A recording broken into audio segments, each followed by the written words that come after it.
بوابة شامخة يا معلم، تحس عارف يقول هذه كأن الحارس الأبدي للمدينة.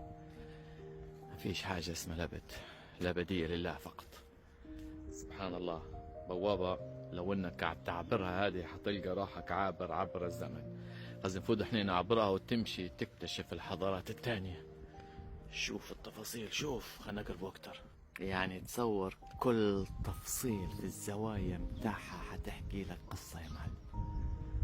والتفاصيل الدقيقة هذه تدل ان الناس كانوا فنانين وبارعين. يعني العمال كانوا بارعين جدا، تفاصيل غريبة جدا يا جماعة. كل الجداريات اللي ماهيش موجودة راهو موجودات، حننزلهم في صور ان شاء الله وفي فهم حتى شرحي. تلوب هذه تبي روبورتاج ضخم، تبي شغل ميديا قوي، تبي واحد يعكس يحضر لها كلام مليح. لكن ما فيش اجمل من انك انت تحكي من قلبك طول. يا جماعة سبتيموس على فكرة منطقة السبتيموس عندكم فيزا اللي غلطات. كيف ترى الحاجات هذه؟